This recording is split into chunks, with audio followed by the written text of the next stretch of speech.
Ayun na naman oh, pangatlo ko na yun oh. Meron na namang miskapuno naman. Ayun, sumunod. Hindi sila makapag-antay. Ito pa isa. Ay, Diyos ko po. Ba't naman ganyan? Nakablog ako. Uy, dami oh. Good morning tropa! Today is April 8, 2024. So ngayong araw tropa, as usual, syempre pasok na naman tayo sa trabaho. So schedule ko today is 10 to 6, 10 ng gabi hanggang 6 ng umaga. So ngayong araw tropa, naisipan ko mag-vlog ulit para tuloy-tuloy na yung vlogging ulit natin. Kasi medyo stable na yung laruan natin eh. So marami na ako na-post sa marketplace. So na kung saan, hayaan ko munang mabenta yung iba bago ulit ako mamili ng laruan. So ngayong araw tropa, naisipan ko nga, nabanggit ko, kabit natin itong camera. Baka merong espesyal na mangyayari ngayong araw. Espesyal? Siyempre, doon pa rin tayo dadaan sa barangay mismo. Espesyal na yun, kasi doon tayo kilala. Maraming salamat nga pala suporta ng mga bata. So nakakataba ng puso. Katulad kahapon, di ba? Nakita nyo naman kung nanonood kayo sa mga vlog ko. Kahit na gabing-gabi na, anong oras na yon? Mga 9:30 na ng gabi. Pero gising pa rin yung mga bata. Kasi nga, inaabangan ako, di ba? So nabanggit ko. So ngayong rest day, magpapalaro ulit tayo. So mag-iisip ako ng laro na kung saan kakaiba or yung matcha-challenge yung mga bata. So sa mga nagtatanong, ba't ko ginagawa yon? Gusto ko kasi bago sila magkaroon ng premyo, paghirapan nila, di ba? Hindi yung bibigay lang ako ng magbibigay. Baka masanay sila na ganun ng sitwasyon, mahirap na, di ba? Kailangan paghirapan muna nila bago sila magkaroon ng premyo. So sa dami nila, yung iba meron, yung iba wala. Ganun yung nagiging sistema. So nakikita ko naman yung iba na pinagbubutihan yung games, seryoso. Yung iba naman, syempre bata, laro-laro lang talaga. Pero yung iba talaga seryoso, lalo na kung gustong-gusto talaga magkaroon ng premyo. So ang premyo natin, mga laruan. Yung mga laruan na yon galing sa tropa natin na si Oliver Montero. Siya rin yung siya rin yung dahilan kung bakit nahilig ako sa pagbebenta ng laruan. So yung mga laruan niya kasi na hindi na nabebenta, o in other words, hindi na pwedeng ibenta, pero pwede pang gawing laruan ng mga bata. Yung mga hindi masisela na, kasi second hand yon.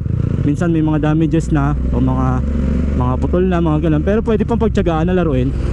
So yun yung mga pinamimigay namin. Pero hindi lahat ganun, meron pa talaga good quality pa. Binibigay na sa atin ni Oliver Montero. Shoutout kay Oliver Montero. Maraming salamat sa'yo. Si tropang Oliver na walang sawang nagbibigay sa atin ng laruan. Actually, nagbigay na naman ulit yun. Kaso hindi ko pa ipamimigay sa mga bata. Medyo late na nga Dapat tuloy-tuloy yung palaro natin. Medyo natigil nga tayo kasi nabanggit ko nga, inaasikaso ko yung munting negosyo natin na pagbibenta ng mga laruan. So ngayon, balik tayo sa pagbablog. Malay mo, di ba? Swertehin ako, may makakilala na kay Buti pa si Tonton TV. Baka hindi lang laruan yung pamigay natin. Malay mo, may mag-sponsor ta sa atin ng Aqua Flash. Alam mo yun? Sarap kaya ng mga ganun yung pamimigay mo. Helmet, di ba? Wala bang iba? Wala bang mamimigay ng ng mga tinapay, mga chocolate, mga ganun?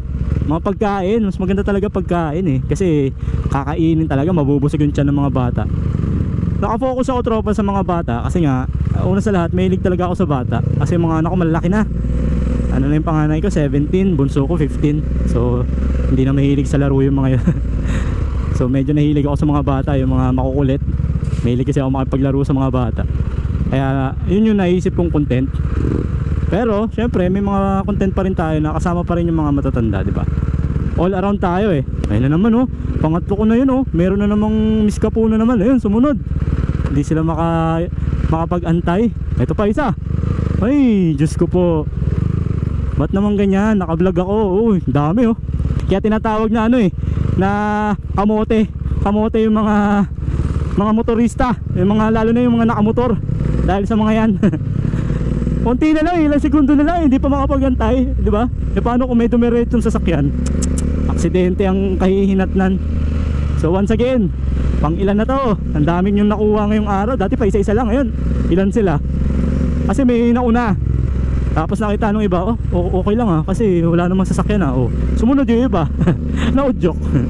Natukso kumbaga. Sunod-sunod na sila. Pero syempre sana maging responsable po tayo, di ba?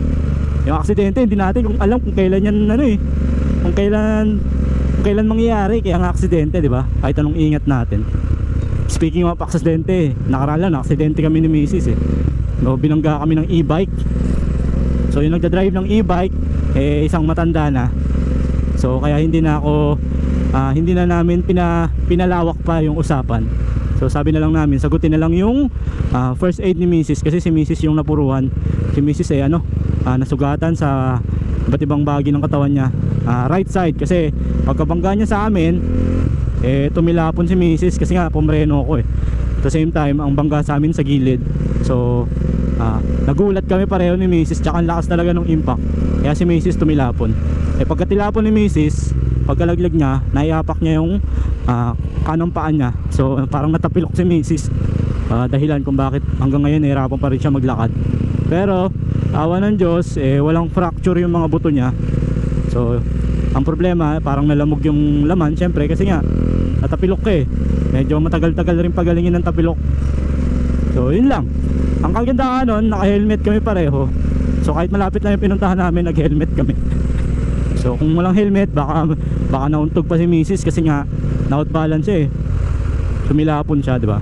Thank God naka-helmet kami. Tsaka talagang pinapractice namin na pag-aalis kami, naka-helmet kami. So shoutout din dun sa nakabangga. Kasi hindi maganda yung naging usapan nung huli. Okay na yung usapan namin nung una, na ganito, na first aid. Siyempre pananagutan nila yon. Unang-una si tatay yung bumangga sa amin. So wala na dapat pag-usapan, kundi sagutin na lang yung first aid ni Mrs. Okay na, maganda yung usapan, mahinahon, walang sigawan, nagkasundo yung boat party. Ang kaso nito na, nung pagbalik na namin, pinakita na namin yung resibo na kung saan umabot ng 3,000 yung nagastos namin. Kasi nga pina-x-ray lahat, tapos nagpaturok ng anti-tetano, ano pa, check up, siyempre diba, mga gamot, mga pain reliever. So binili na namin lahat.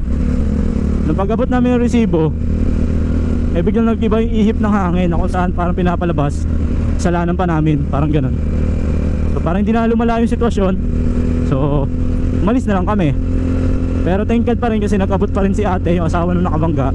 So nagbigay sa amin ng 1,000, 1,000 pesos. Okay na rin yun. Kahit pa paano, tinanggap na rin namin yung 1,000 na yan. So lessons learned lang para dun sa mga ganong aksidente. Ano dapat as much as possible videoan natin. Kasi katulad na nangyari sa amin, nakala ko okay kausap yung mag-asawa. Kasi may mga edad na. Dati pang dating pulis, tapos teacher pa yung isa. So kala namin ayos na yung kausap, pero pagdating sa dulo, nag-iiba rin pala. Akala siguro hututan namin ng pera, hindi naman ganun yung balak namin. Wala naman kami pakay na ganun. Pakay lang naman namin, syempre panagutan yung kasalanan nila. Pero nangyari, natapos na, 1 linggo na yung lumipas. So si Mrs. medyo nakaka-recover na. Although lamog pa rin yung paa niya, masakit pa rin daw, hindi niya pa maiapak. Hindi pa siya makapagsayaw, hindi pa makapagsumba. Pero thank God walang grabing nangyari. Walang masyadong injury si Mrs. So maraming salamat pa rin kay God kasi pinotektahan pa rin niya kami. So balik tayo doon sa usapan. Dapat pag may mga ganong pangyayari, unang sa lahat, syempre kailangan natin humingi ng tulong sa barangay. Kailangan meron tayong platter, may kasulatan, para hindi mababago yung istorya. Kasi nababago ang istorya, ilang oras lang kami nawala. Pagbalik namin, iba na yung istorya ni tatay So iba na yung pinaglalaban ni tatay. So kung may ganung sitwasyon, dapat barangay agad, platter agad. Lalo na ganung aksidente, lalo na kayo binangga, pa-blatter agad natin. Kapag nagpa-blatter pala tayo tropa, for example ako taga Mamatid, barangay Mamatid. So nangyari yung aksidente sa barangay Katapatan. Pag nagpa-blatter tayo, papa-blatter natin sila doon sa barangay nila. Pero kung magka-counter-blatter sila, papa-blatter nila tayo doon sa barangay natin. Ganun pala yun. Kung saan ka nakatira, doon kayo papa-blatter. So huli ko na nalaman yung mga ganon, kasi wala naman sa usapan yung blatter namin na ganon.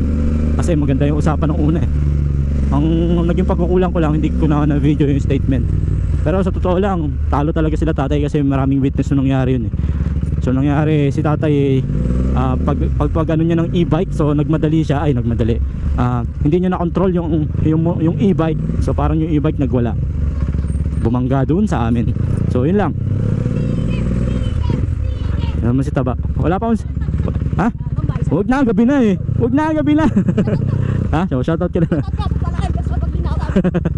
Si Taba. Hingi ng sticker sana si Taba. So hindi ko na binigyan kasi nakarami na yan. Same time bubomba daw, gabi na. Hindi na ako pumayag na bumomba pa kasi nga gabi na. Baka baka magalit yung mga kapitbahay tsaka yung barangay, baka ma-report tayo. So yun na ang tropa, hanggang sa susunod na ating pag-uusap, pagkukwento.